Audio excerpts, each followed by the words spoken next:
Greetings, greetings, greetings, all. We are going live. Come on, IG.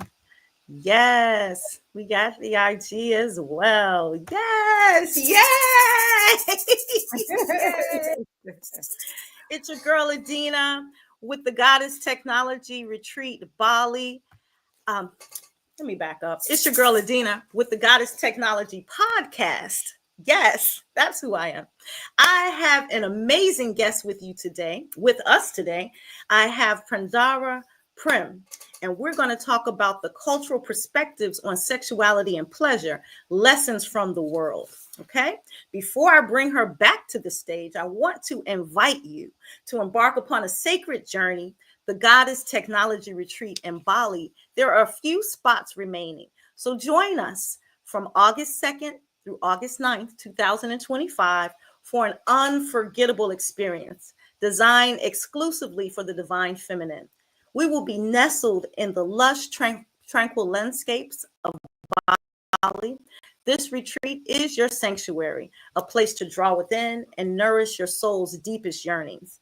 Live, awaken your inner goddess, and transform your connections with sacred rituals that celebrate your unique essence. Rest, goddess. Surrender to the soothing embrace of Bali's serene beauty, where every moment invites you to relax and renew. Rejuvenate, engage in holistic practices that revitalize your body, your mind, and your spirit. Leave feeling refreshed and empowered. Become, embrace your journey of self-discovery and transformation, emerging as the radiant, empowered being that you are. Join a circle of like-minded women on this sacred path where ancient wisdom meets modern technology to elevate your divine energy. Reserve your space today. Step into a world where you can truly live, rest, and rejuvenate and become.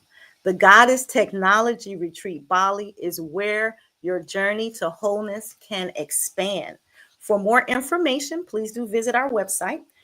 That website is bit.ly/Let's Talk About Bali, bit.ly/Let's Talk About Bali. Your divine transformation is here, goddess. Yay! Now I'm bringing my girl to the stage. Yes, come on in here, goddess. I There love, she is. There listen, she I love is. what did you say about the booty? Oh, I just forgot it. Oh, Mind, booty, and spirit. my booty and spirit. I'm like, yes. Let's cultivate. Let's We cannot activate. forget the Let booty. We cannot forget the booty. She will not be yes, forgotten. booty. So many people forget the booty They, because they, they don't want to talk about it. they They want to act don't. like they want to live from the neck up. But what Right, we like that know, doesn't exist. no, You we know here the because of divine the booty feminine, taken. baby toe, everything is included. Yes, it's all included. Everyone who is watching us, if you're watching us on the recording, if you're watching us live, we welcome you. I have the amazing pleasure to sit here with the divine shamanic tantric therapist. She's a medicine woman. She's an energy healer. She's an ordained minister. She's a relationship and sexuality coach. An amazing woman, Dr. Prandhara Prem. Thank you, sister, for joining us today. Much Thank love. you. Thank you, much love. Thank you, Adina. I'm so excited to be here. Thank you for inviting me. I love it. I love it. I love it. I'm so excited to delve into this topic. Yes, me I love too. talking about sexuality. I love talking about pleasure. Yes, yes. I want to tell the people how we met. Okay. So now, one thing that happened, I was on my way to Bahia, Brazil, and I was really studying all things Brazil, and looking for African American women who had traveled there. I'm looking at YouTube videos about the experience, cultural perspectives, and things like that. And at the time, I was doing my deep dive as I was preparing for this trip in July, I think it was 2019. And I saw you on Sunday morning, the Sunday morning program, and your story just blew my socks off. I'm like, what? And you were from DC at the time, and you had moved to Bahia, Brazil, and it showed how you just did it. You just did it. And so what I did in my boldness is I looked for you on Facebook. I found you, and I slid into your DMs. I'm like, sis, I'm coming to Brazil. I would love conversation via text. We didn't even talk in real life initially. Because maybe it was a month or two before my trip. Mm-hmm. And then as I was getting ready to go, I was traveling with a group, and, you don't really have autonomy when you're traveling with a group. So I didn't know if we were going to even get to connect because of your schedule and the schedule of the group. But then Spirit, the divine feminine, stepped in and brought us together. I was literally standing at a market. We must have talked because I heard your voice. No, I heard your voice on the TV, so I knew your voice. Oh, so you knew my voice. Yeah. And so I'm at a market, and when you're in a place where there are people speaking Portuguese and other languages all the time, when you hear English, your ear, you're kind of keys in. So I hear someone speaking English and the voice sounds familiar, and I turn around and it was you. I was like, it was like I just saw accent. Like, there she is. And I didn't think we'd get to connect. And we just serendipitously bumped into each other at a market in Bahia, Brazil, without even planning it. Spirit had planned our coming together. Wasn't that divine? It was so divine. And that's the thing that I loved and love about Bahia specifically. Because Rio is different. Sao Paulo is different. Bahia is, and I say this all the time, it's such a spiritual place. And things happen like that you would just never expect, but things happen when people are supposed to meet. The synchronicity, the serendipity, like all of everything aligns. It did. It did. And then we had dinner and drinks and just were able to have sister time and just realize that we really cut from the same cloth, like we're sisters on the same path. And it was really, really beautiful. Because it's funny, like I think I was saying to you before, like we studied both. We did belly dance in the DC area. But then I went to a couple of the belly dances of colors events, and like you guys had would do like a yearly kind of a conference. Yeah. And so I would go, and I've gone. I think I've only gone to one, maybe, but maybe two. And so it was like, and we never met. We never met there, but our energies were already aligned because I was there, you were there. And so really it was just for us to connect again, just connect the dots. I love the fact that the studio that I trained in, and a lot of the sisters that I dance with now trained in, it really was the birthplace of a lot of deeper divine feminine awakening in us all. So hats off to Dr. Sunyata Amen, just for that sister having a place for us to go and find ourselves, find home in ourselves. So that's what you did. That's what I did. And so many others have done and expanded from that opportunity. At this point, it's probably more than 20 years ago, more than 20 years ago. And it was crazy because I used to belly dance. I worked part-time for Montgomery County Crisis Center in addition to having my private practice. County, they gave us free kind of benefits for health stuff, right? So I used to do boxing, but I used to also do belly dance. But then when I found out about Dr. Sunyata, and then I was like, oh, this is a sister doing belly dance. So I had to go do it. I was like, okay, I have a free class or I can pay. But I'm like, I'm going to pay because this is a sister. So much, honestly, that she did, like you said, open me up spiritually. Because even now I work with Tantra, but she was opening because had I never heard of Kundalini yoga at her studio, I probably would have saw the Kundalini and been like, oh my God, but it kept coming up, and that was the first place. And so, the universe, our ancestors, everything talks to us. We just have to be open to listen and see the signs and be like, okay, this is what I'm supposed to be doing. Ashe. That's so we skipped to how we got to our transformation. Let's go back in time a little bit to when you were little Renee. Where did you grow up?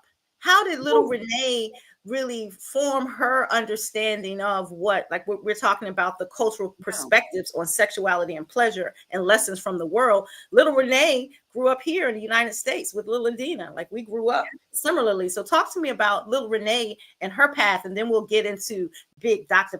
Prandhara Prem. Right. And I love that you said that, little Renee, because There is a distinction, and I still use that. Sometimes when I go back to my Renee, I'm like, that's Renee. Renee, come on, you know? And then other times when I'm like, you know, more my spirituality, I'm like Dr. Prandhara Prem. Mm-hmm. So, you know, it's so interesting because I grew up Catholic, right? My parents are Haitian. So I'm first generation Haitian Catholic parents. And so, you know, if anybody has Caribbean, Latino parents, y'all know, or even We African, know. it's very Ashe. similar. My dad is from Liberia. So Okay. yeah. So it's the strictness, you Mhm. know, there's no talking about sexuality. There's no like, you know, my parents are like, basically, yeah, like we don't have sex. And it's like, y'all just happen to come. I don't know how we came, but we got here, right? Little stork brought us. Wow. But Wow. so there was a lot of sexual guilt, right? Especially Mhm. in the Catholic, growing up in the Catholicism.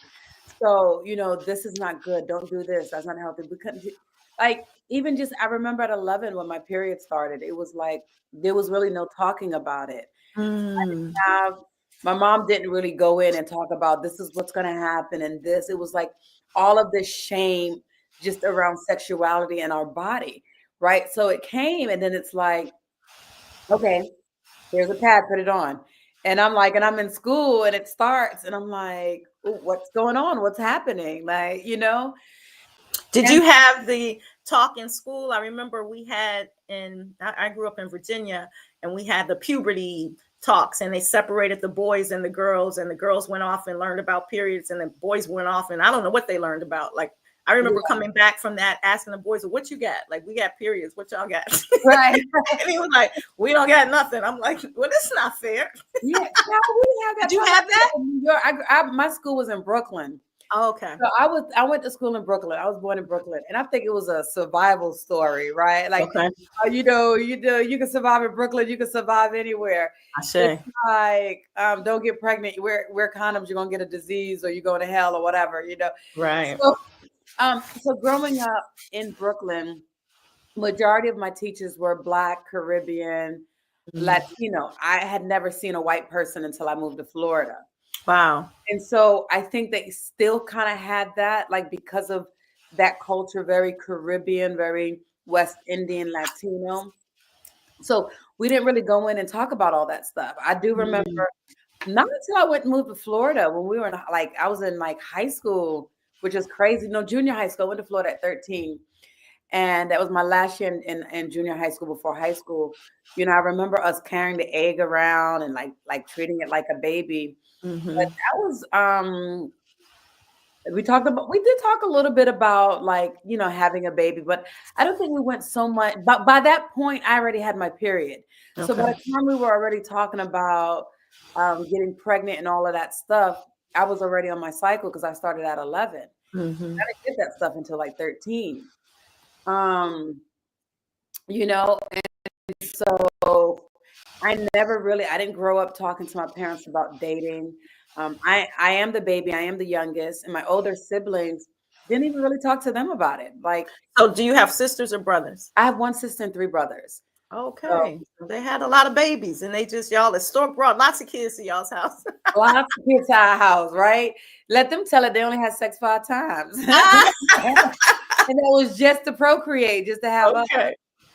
So That's funny. yes, honey. So, yeah, but it's crazy because even though we grew up that way, my siblings are very conservative and I'm not. Mm. Okay. So I'm the black sheep of the family. And I Mm-hmm. remember growing up, especially going to Florida, it's hotter than New York, right? Like, Mm-hmm. we're beach, going to the beach, to the lakes, rivers all the time. So I'm more wearing like you kind of see a cut little dress here, right? Hey, I wear my little cut dresses. yeah. Feel sexy. And my mom was like, So I'm very independent and I'm very stubborn. So I remember I got a job at like 15 or 16 because I wanted to have my own money. And I would go and buy my own clothes and stuff, right? And so my parents don't know this. If they probably know now, they're on the other side listening to this right. Okay. Then they know everything now. They know everything. But I would change my clothes because I had to wear, these like long stuff. And I'm like, this is not me. And I get to school and I change it because I'm buying my own clothes, buying my half shirts and everything. Because I was very sensual growing up I was very sensual, but I didn't know where that came from because none of my siblings were. We never talked about it, but I knew that this was just me. I liked wearing short shorts. And I think being in Florida helped open that up because it was summer. Because of the heat. Because of the heat all year round. I'm like, I can't be wearing jeans. This is All too these much. clothes. Yeah. All these clothes. So yeah, so little Renee just grew up just a lot of repression, not really being able to speak openly, honestly. You know, I remember playing with one of my cousins and like, you know, I think her and it was a she too. Like me and my cousin, we're like exploring. Next thing you know, we're kind of grinding on each other. And I'm like, ooh, this feels good. What is this? We're both like, wait, this feels good. And I don't even remember if we saw it somewhere and like, let's do this or whatever, but we probably saw something. And then, so this was in New York. I was probably like 9 or 10. And so I kind of started like exploring myself, like touching and like this felt good, you know? And then I remember having my first boyfriend, like no crush, right? And he was fine. He was African American. And so, you know, it was like my last year. I was moving to Florida, and he's like, "Let's have sex before you move." And I'm like, "No, I can't have sex because my parents will know it. They'll smell it on me." That fear that they would smell it and they would I kill would me. be in trouble. I'd be in trouble. But you know, we would make out or whatever. And I remember him leaving a little hickey on my neck. And I was like, oh my God, I'm gonna die. So I'm like wearing long sleeve shirts and trying to Turtlenecks and stuff. turtlenecks in the summertime. Trying to get makeup from friends to put on to cover it. It was like, and then my mom saw it. Because she knew, she was like, what's going on? You know, these Haitian parents, they just be knowing. They do know. And then they know because they was young too. Because they were young too. They were doing that. I'm just like my mama. I know it. She was a freak. Hey. And so, you know, and to my surprise, she did not kill me. I thought she would. But she brought Frankie, that was his name, brought him over and just had to talk to him. She was like, you know, you're like another son to me. And you're just so good. And, you know, it just made us both feel so guilty. And so, you know, that never happened again. But then too much later. Yeah, too much later. So, yeah, too much later. So, well, thank you for sharing. One last thing about this. It really did, though. Growing up, I do remember I didn't want to have sex until I got married. And so, you know, that was a big thing. And then I went to college and that went right away out the doors. But, you know, it was very heavy into me. I wanted to wait till college. I mean, till marriage. Didn't happen. And then there was just so much guilt, just around that for doing it, you know, in college. So I feel you on that story. And I think your story is so much like a lot of our stories in terms of the messages that we get as little ones, you know, when we're growing up in our various different faiths and how we approach our bodies or how we don't, you know, it's really just a body. Again, like I said, we're living from the neck up. And this journey to the divine feminine is really embracing our whole selves and understanding that it's all divine. How did you go? And this is a big question, I know, and we have a whole bunch of things to talk about. But from that place of feeling all kinds of ways about your body and feeling like you were wrong and guilt and those kinds of things, to the point now of where we're going to talk about really embracing pleasure and understanding that sex and sexuality in our bodies are sacred and becoming a tantrika. How do you go from little Renee, even college Renee, so we got medium-sized Renee, medium-sized in her consciousness, to saying, hey, I really want to embrace this for myself and then help others along on this path as well? What was the bridge? Love it. So, you know, for me, it's interesting because I had all of that guilt, right? All of that sexual guilt. But then I wasn't connected to me. I didn't know who I was. I didn't love myself. I didn't know how to love myself. So I began to seek love from the outside.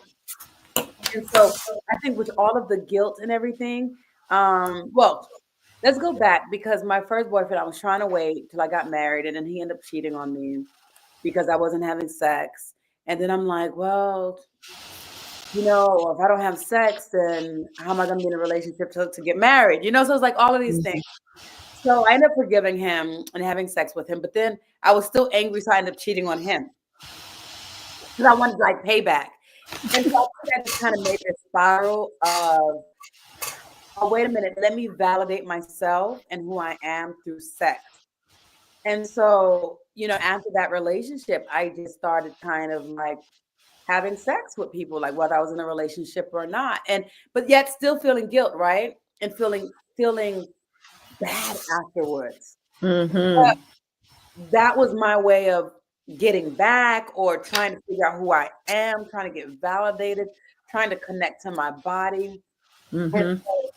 so, at some point, and I thank God, like, I think the very first time we had to do like an AIDS test, it was like, oh my God, my doctor, my primary was like, no, you're gonna get tested. And I was like, I can't because I might have it. Like, I was out there, right? Having Mm-hmm. unprotected sex. Like, Mm-hmm. it's crazy. And she was like, well, if you're gonna be my client, my patient, you have to have it. And she was a good doctor. So I was like, okay, let me do it. And I was like, God, I promise, I swear. If it comes back negative, I'm not doing this no more. I'm using protection because I'm not trying to go to this fair or anything. Came back negative. I was like, oh my God. Mm-hmm. Mm-hmm.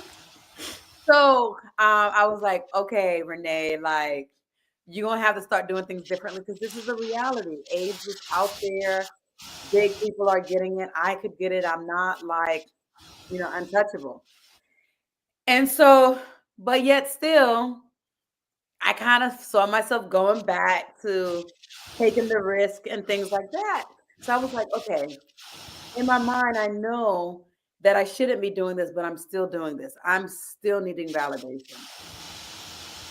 And I was doing therapy, traditional therapy and everything. None of that was like changing all of that. Do you feel like you had weaponized sex? Because you talked about doing it like revenge. Were you doing it because you wanted it, or was just I'm doing this because he did it? All of those kind of justifications of this power. Because we know sex is powerful. It's a powerful desire, just like eating and breathing. It's a powerful desire when you turn it on. You turn it on. Mhm. It's. Yeah. Mhm. So I was weaponizing it, Okay. right? And it's interesting because I ended up having a couple different guys cheat on me. And so I'm like, well, I'm not gonna get played. I'm gonna go out there and play, play them. Mhm. Mhm. And so yes, it was weaponizing. I also did enjoy it. Like, I'm not gonna Mhm. lie, I did enjoy it, but I would always feel bad after because that was Mhm. essentially, and I was doing it for the wrong reasons. Okay. And I also kind of got off of being able to seduce men, right? Mhm. Like, I would seduce them, and I'm like, whether they wanted me or not, I'm like, it became like a game in a sense. Oh, I'm gonna get him. Mhm. A power dynamic. Yeah. Power dynamic. Oh, Mhm. let me get him. And I would do whatever, like put it on, use my feminine wealth. But I didn't even know that I was using this feminine energy and how I was Mhm. using it. I was just doing it like naturally, Mhm. right? Mhm. And then I ended up going, so beginning and ending and kind of like all of this, but going on to this story. When I decided at 35, I was like, okay, I need to like get myself together. When I read Mhm. about Pray Love, I was like, okay, I need to work on myself. I need to work on my relationships. Like, I need to go on my Eat, Pray, Love journey. Went to India, and it's interesting because I was going on my Eat, Pray, Love journey, but I feel like this is kind of how it needed to happen. Mhm. And so I don't know, maybe it didn't, but it did. This is how it happened. I don't know if it's needed to happen, but it happened this way. I ended up like being in India for 3 months, and then I was, sexually intimate with two different guys. And then while and then I backpacked in South America, 3 months in each country. And I became intimate with different guys throughout South America. And it was like, oh, let me do some research on how it is different in these different countries. Like, No, that sounds deep. research that, but I did. But not really in my mind. I didn't say research, but it was like, oh, You were doing a field experiment, hands hands on. on. Let me see how men are different in these different countries. And how were they different? So it's so interesting because a man is a man, regardless, right? Whatever, wherever he's from. But there's differences because, like in India, so it's interesting. Like in India, the guys that I was intimate with, it was two guys sexually intimate with in terms of penetration, right? Because you could be sexually intimate without penetration. Both, I believe, were virgins. They didn't say it, but I can tell. That's amazing. Yeah, it is. And then they both wanted to get married to me. And I'm like, I don't want to get married.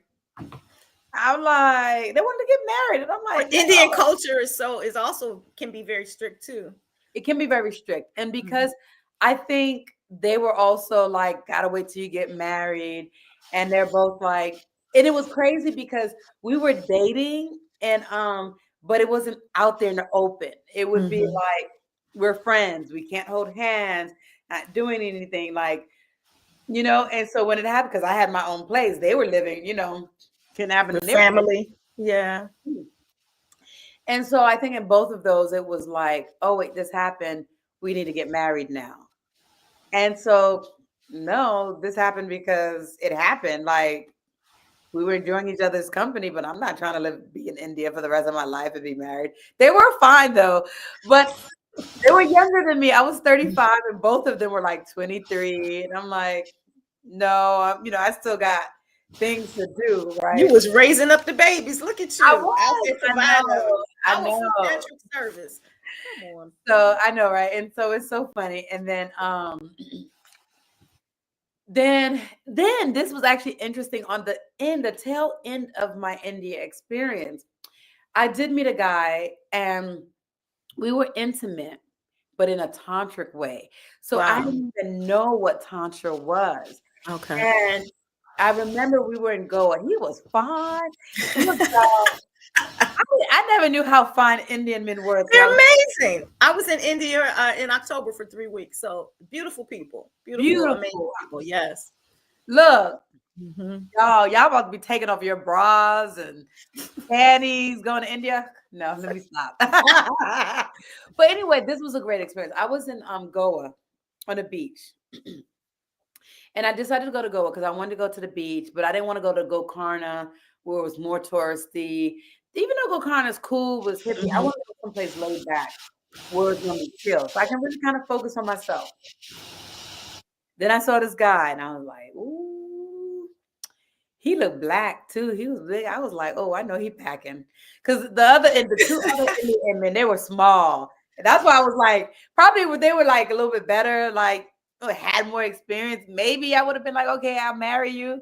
But not having experience and being small, like, it ain't nothing wrong with being small, but if you know, you gotta have experience. You gotta have some skills. That's what you're saying, some skills.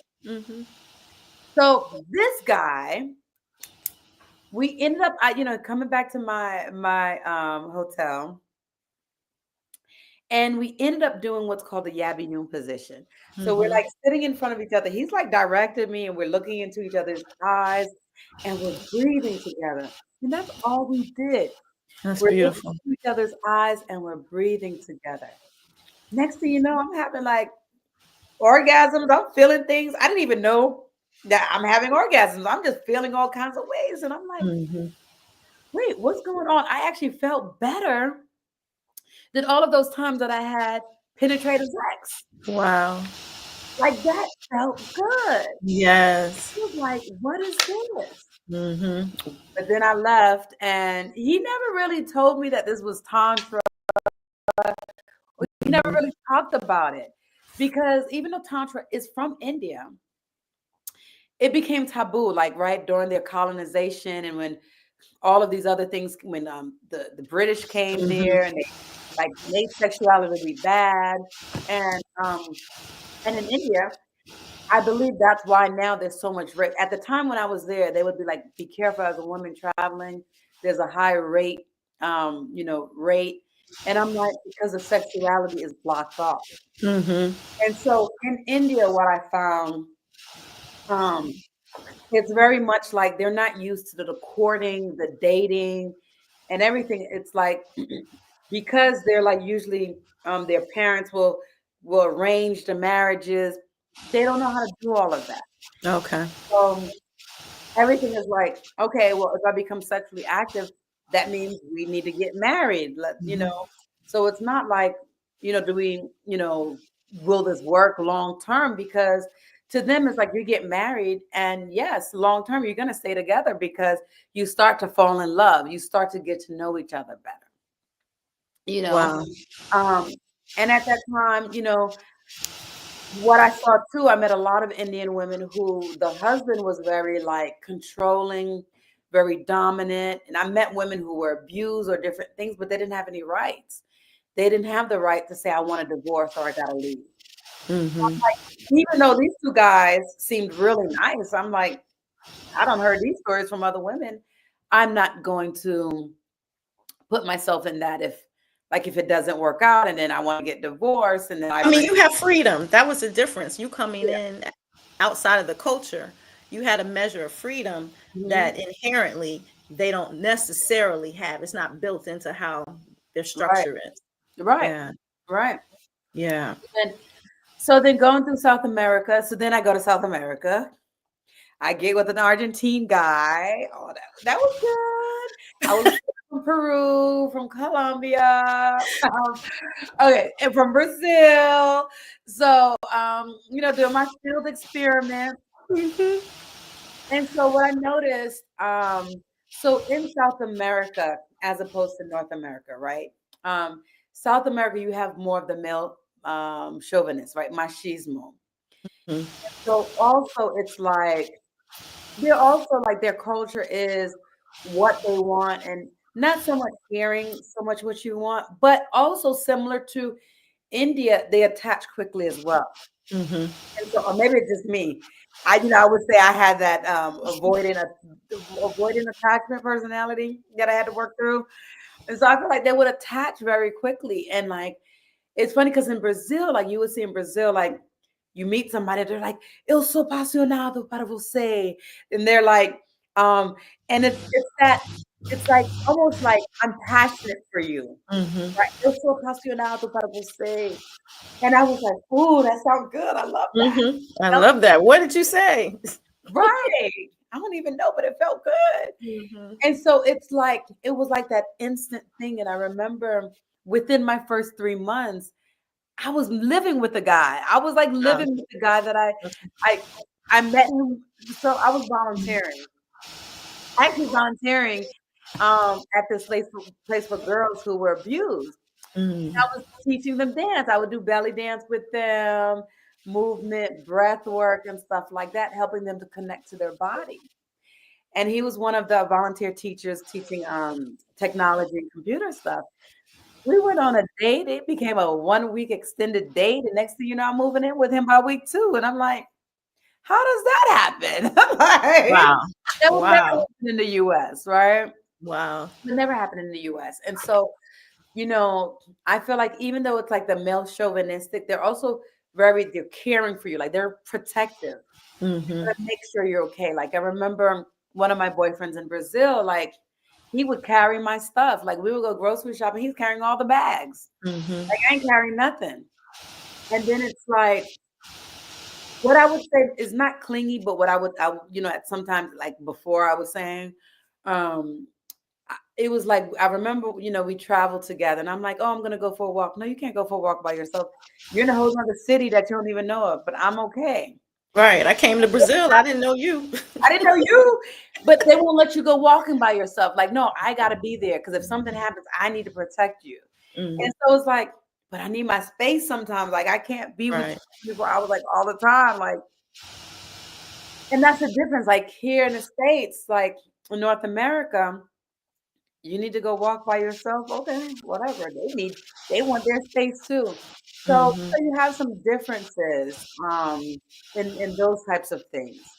And I think that, In South America, it's interesting because what I found in Brazil, let's say Brazil specifically, even though there's an appearance that they're more open sexually, they're shy people.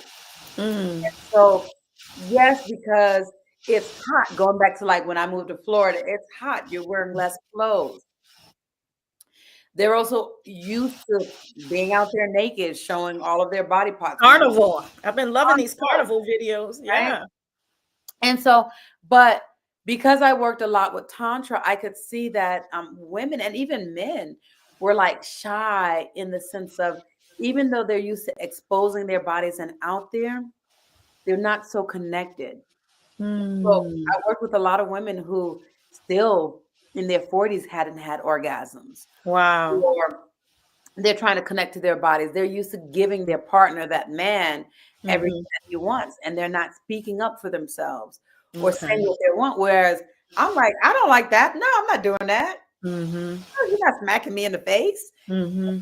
They're not used to that. And so Latino men are not used to women saying what they Voice. want. Yeah. What I hear you saying, Prahada, is that little Renee got a chance to explore. Little Renee got a chance to be free, and little Renee got a chance to really experience what she liked, Yeah. to figure that out. And a lot of women, not just American women, but women in the world, don't really get that opportunity Right. to do that. So Right. throughout your extensive travels, you really immersed yourselves in the culture, and you got in there. Yes. Yes. I like that reframing. Yes. I mean, it's a beautiful way to look at it. Yes. And you just shared some in really insightful pieces of your journey with us, and I appreciate that, and really intimate as well. But the lessons about sexuality and pleasure that you think have profoundly impacted the world, like from your view of not having a voice, and how that really affects world culture. If you have half of the population, which is women, who can't even associate with their bodies, they're, even if they're showing their bodies or sharing their bodies, they're not fully there, is what you're saying. They're Right. not there. They're just offering, but they're not participating. How do you see, how can we start to connect that? And you jump from the shame to the freedom. There's something that happened in between there where you allowed yourself to have these experiences. I know I'm asking a lot, but how did you get from the shame to I'm free, I'm going to go here, I'm going to go there, I'm going to experience these things, and no, I don't have to marry you, and no, I don't have to do these things. We can be friends, I can take a walk. Talk about some of that. Oh, that's a loaded question. It was. I was trying to like, okay. I can back it up. No, So no, the I question, you think I have, got it? Okay. yeah, I think I have the gist. So it's like, okay, thinking about how did I do that? That's a great question. How did I do that? And chiefly, how did it impact your worldview? You've seen so much of the world, and not just as a visitor for a week or so. You lived, you immersed, and you saw from the inside out. How did it impact how you see the world and how we can shift some things, as the divine feminine? Ooh, you just unpacked a whole nother question. I'm not trying to back it up. I know. Let's see. Okay, so for me, because I'm trying to think of what I can tell other people so that they can do this, right? And that's why I'm kind of like, so for me, I've always been part of my personality. Like I said, my siblings are conservative, right? And I'm just not like, so I'm like considered a black sheep because I just go out and I do what I want. So I think somewhere within me, I get the shame and the guilt and it comes up and then it's like, no, but this is what you want to do. Like, so even though I have that, it's like, I still need to explore. And so there's a sense of liberation, freedom that just was innate to me. And Mm-hmm. so, but the interesting thing is, I always know what I'm supposed to do, right? Like, there's always like an intuition, or like my ancestors are very strong talking to me. You need to do this. And I always joke and say I'm hard-headed, right? Because I don't listen right away, but I always come around to it. And so we all of us know what to do. We all know what we're supposed to be doing. And so sometimes we don't listen right away. Sometimes we kind of go around the corner, we take the long way. But it's ultimately coming back to your true self and listening. What is this saying? So when I'm doing something, does it feel good or does it not feel good? Mm-hmm. So when you check in with yourself, okay, I just did this. Does it feel good or it doesn't feel good deep down? So if it doesn't feel good, why doesn't it feel good? Right? So because I said to you, I was doing these things, and then ultimately afterwards, it wasn't feeling good. I felt empty. I was still doing it. So you were checking in with yourself. You But were yeah, I really was checking checking in. in. And I'm like, I still feel empty, but I just wasn't strong enough, or I didn't have the tools yet to stop going down that path. And so later, and this is why I say whether we're doing something that we're supposed to be doing or not, there is no supposed to be. It all Right. to where you're supposed to go. And so I needed to have those experiences so that I could find Tantra and now say, okay, this is what serves my higher good. Right. So what I would say to you is, you know, hey, if you have a feeling to do something, do it. Weigh the risk. Mm-hmm. Is this a safe risk or is this not a safe risk? Because bottom line, there's a lot of things out there. There's HIV, there's HSV, there's HPV, there's chlamydia, there's gonorrhea. I've met people that still in this day and age got syphilis, right? So, it's like being safe, and so making sure you're protecting yourself. And I would say part of me not protecting myself was not really having that self-love. Mm-hmm. And so, but I had to learn through those things. And every time I'd be like, God, please, and I'm praying every time Praying for the next test. and then it was like some point I had to say, do I love myself? Do I Mm-hmm. love myself enough that I'm going to stop these risky behaviors? Right. Ashe. And so, so that's what it comes down to is like doing the self talk, checking in with your body. How does this feel? And trusting and knowing that you're being divinely guided and knowing that, okay, I'm doing this right now, but a shift will happen in the right time. And so I don't know if that answers your question, but It gives us a perspective. You okay. said something about there's a lot more to sex and pleasure than our culture has led us to believe. What do, in your opinion or your experience or your view, is the more? Good. The more is when you connect to yourself, going back to that connection, right? Because we grow up, we watch all of these films, and we think the penis and vagina (PIV) is the be all end all, and you got to do that, and and then you got to slap each other, you got to spank each other, and you got to go like this and hard and fast. But there's way more when you can connect to your partner in an intimate way through the eye gazing, through the breathing, through the talking, through the sharing what feels good, what you enjoy, what you don't enjoy. Really, intimacy into me, you see, right? Like true intimacy is that connection.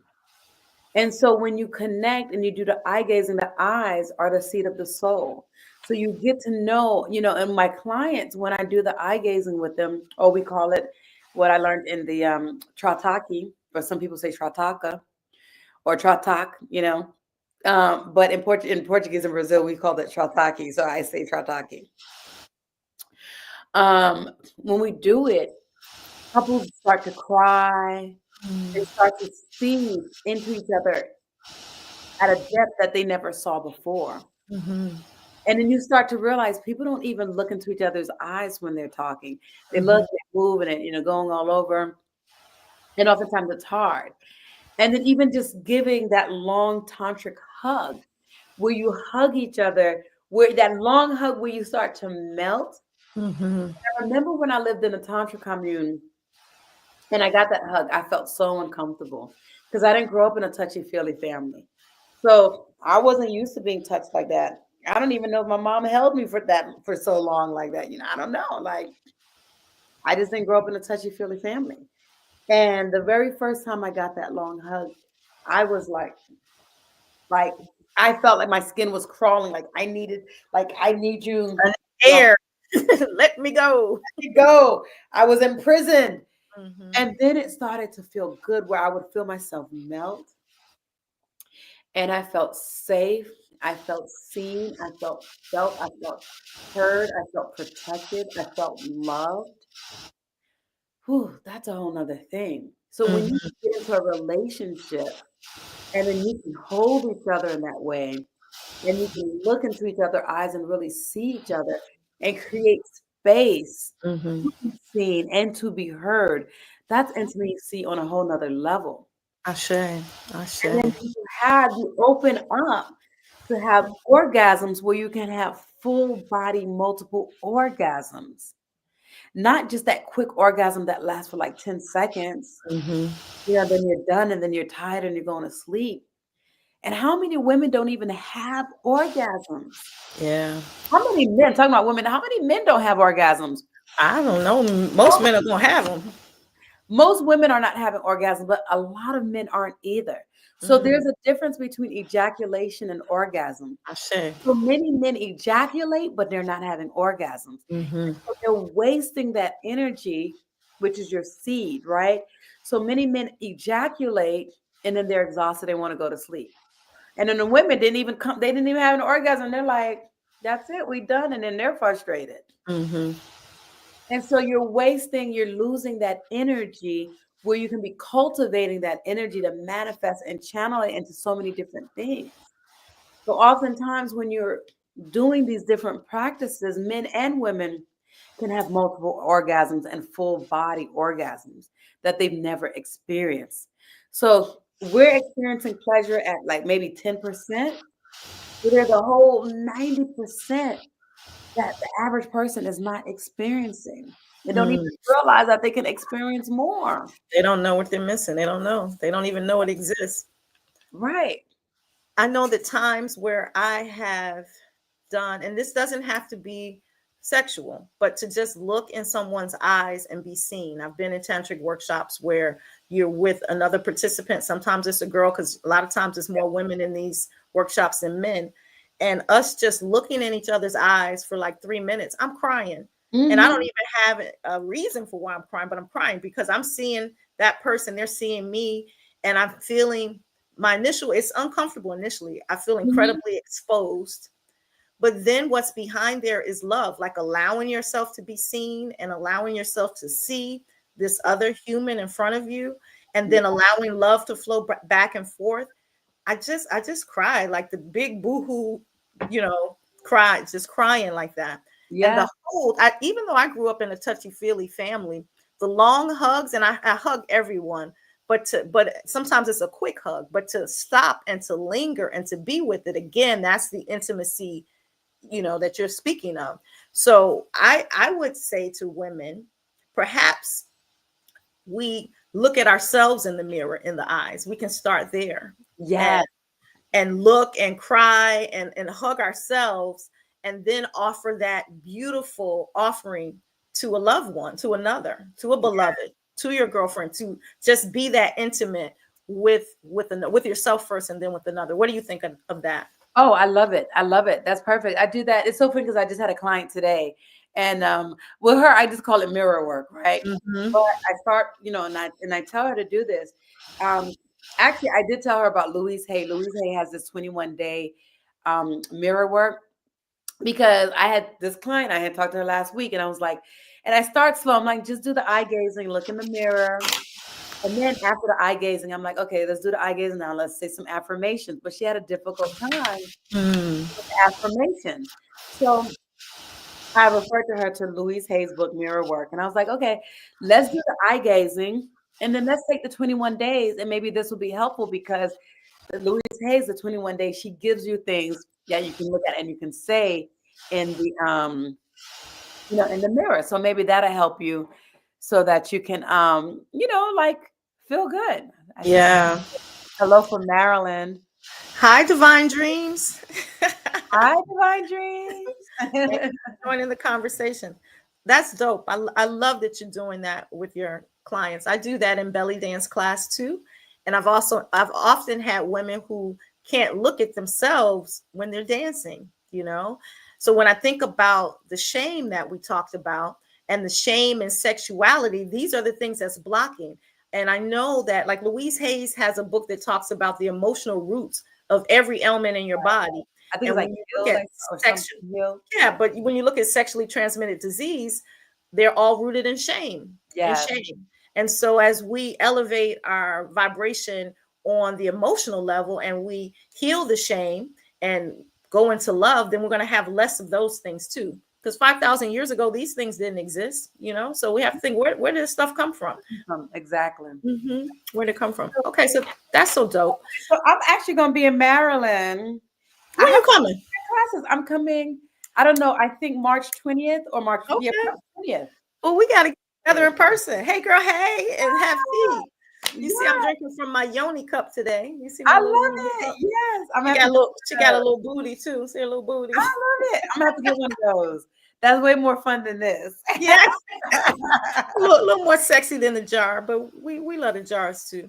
Yes. So a couple more questions. Reflect that, and you do retreats as well. I do retreats. You do retreats. So you're working with women as clients and couples as clients, and then you're doing retreats all over the world as well. Think about, can you recount a moment where cultural perspectives significantly deepen a participant's understanding of their own sexuality? Like, what were those kinds of things that help them alleviate the shame and come closer to themselves? Oh, I love this. So, yes, like you said, I do retreats in Brazil. So it's so funny. I love when I bring my women to Brazil from the US, Mm. right? And January next year, I'm actually going to do my first retreat with men and women. But Okay. it's different. It's going to be more of a plant medicine healing with ayahuasca and kambo. So, Nice. and hape. So it's going to be a little different. But generally, I've always done with women of color and bringing them to Brazil to work on their sensuality, their sexuality. And so what happens is when they come to Brazil and they see all of these women in the thongs and all of this, they're like, wow. And one of the things is they're like, wait a minute. And not in a bad way, but they're like, that woman is huge and she's in a thong. In a sense that she has so much self-confidence that she can be okay being a plus size woman and still wearing a thong. Whereas, like, and some of them they're coming and they're like are really ashamed and feeling bad about their size, even though they're not a plus size. And they're like, look at that. By the end of my retreat, we're on a beach and people are butt naked. I love it. The stars on the beach because it's empty, nobody else is there, and just having a good old time. I love that. To see that transformation because they're seeing things differently. They're seeing, and then when you're outside of your country, and Bali is amazing too. I know you're doing your retreat in Bali. I went to Bali and I did a lot of healing work in Bali. I stayed like a month or two in Bali. Minimum 2 months I stayed. Because and I did a lot of healing work. It's very spiritual. There's just certain places that the energy is just amazing and healing. Bali is one of those places. Thailand, India, Brazil, Colombia, Yeah. Mexico. So, then obviously within the continent we got Ghana, we got Nairobi. I have a friend who does retreats in Nairobi, and it's amazing. But anyway, Egypt also. Egypt, yes. How Mhm. could I not say Egypt? Egypt. That's on my list to go to. Like those are just very high vibrational places Mhm. that you're gonna get work.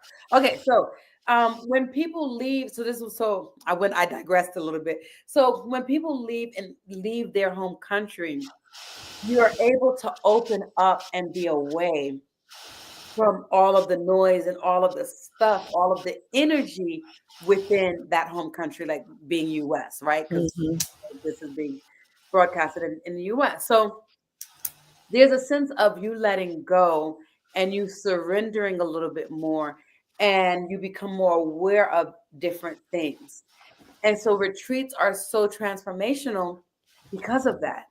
You know, workshops are good too, but when you go to a workshop in the US, you go back home to everything, right? Mhm. And so the retreat, because you're gone for a week, you're immersed outside of your home environment and you're able to get a look, get more. So those great to do those workshops and let it build up to doing a retreat, to go into a retreat, you know? Ashe. Ashe. For those eager to expand their understanding of sexuality and pleasure through cultural exploration, because that's what's so unique about your experience. You took your expansion worldwide. What guidance can you offer to navigate this journey with openness and respect? Because, of course, we're all bringing our own baggage, our own understanding. How do you recommend we open up and to unpack some of that ice? Great question. Get out of your head. Just step out of yourself. Get out of your Yes. way. Because Yes. so many people come in and like they're in this other country and like, why is this doing like, don't bring in your stuff. Mm-hmm. It's like embrace, surrender, embrace Mm-hmm. the difference, embrace the nuances, the differences. I had to become more patient and more tolerant being in Mm-hmm. South America and in Brazil because things move on different times. So different. And it was like, look, I'm a Virgo, right? Virgos Mm-hmm. are so detail oriented and nice. Mm-hmm. But if you look at me now, ain't nothing Virgo-ish about me. People are like, you a Virgo? I had to let go of all of that because I want to Mm-hmm. drive myself crazy. And so you have to say things are different. Let me open to experience the difference so that I can grow, Mm-hmm. I can learn something else. Open up your eyes, open up your mind, and say, I'm going to this place with a blank slate.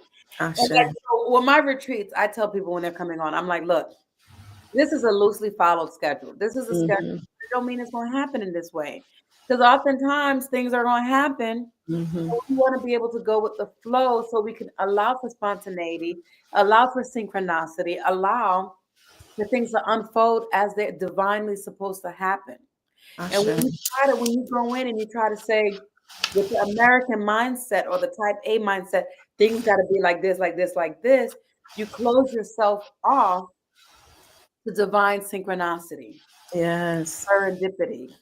So you got to go in and say, I'm going to be a blank slate and just allow whatever to come for me to receive what I need to receive. I love that.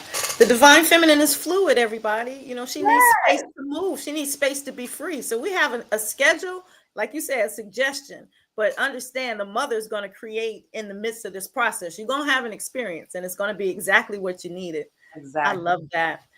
One more question. Now, we hear the term cultural appropriation, and it can be a sensitive topic in today's intercontinental world and all. But when I think of cultural appropriation, I don't necessarily think of it as women of color because I really feel like I'm connected to it all. When I think of cultural appropriation, I see it. This is my view of folks outside, but I don't really see myself as outside of any culture. I see myself as all cultures. How do you feel about that? How do you honor and respect different cultural practices, and then how do you incorporate them into what you do? Because you are a nice little mixed salad of all kind of beautiful things that you brought together in your practice that you share with all who work with you. Well, honey, we are the birth of civilization. Ashe, that's what I'm saying. We're the mother of it all. We're the mother of it all. Everyone came from us, from a Yeah. black woman. Yes, I said it. Yes, you did. Say So, it. yeah, so I can't be appropriating anything. Ashe. That Yeah, is not us. So as period. we look at the future and the dialogue around cultural perspectives of sexuality and how they're evolving, what role do you aspire to play in shaping this evolve? I already see how you're shaping it. You're shaping it how you live your life, and you're shaping it how you're working with your clients. But if you have a magic paintbrush, and let's paint this world how we want it to be, what are you painting? What's your painting look like? Ooh, I love that. Ooh. Um, hmm. All pink and yellow and violet and purple, all these bright colors. But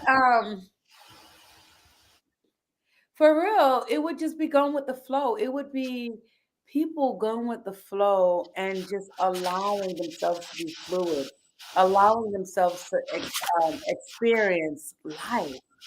And so I remember I was driving from from New Orleans to Houston with my brother.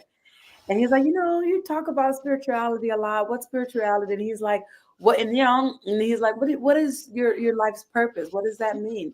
And I'm talking, and he says, well, your life purpose is to live. And I said, yeah, that is a part of that too, right? Like your life's purpose is to live. And so how many of us live? So many of us are not truly living because we're in the past, we're in the future, we're worrying about all different things. We're not in the present moment. We're still stuck on that shame and that guilt. We're not allowing ourselves to feel pleasure that we deserve to feel. And pleasure is our birthright. Pleasure is your birthright. Mm-hmm. You are here to experience pleasure.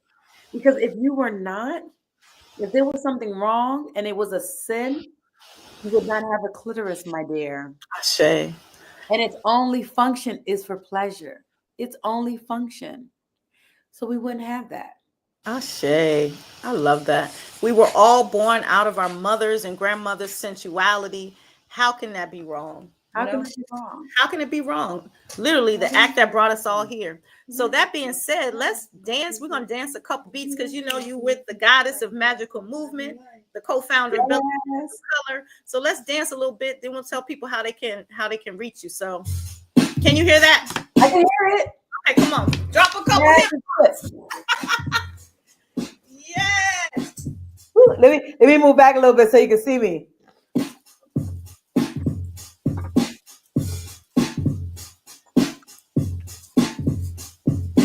Hey. Woo! Yes.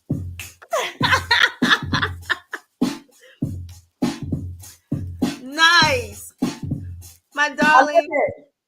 It was so nice speaking with you. I'm glad we had this opportunity.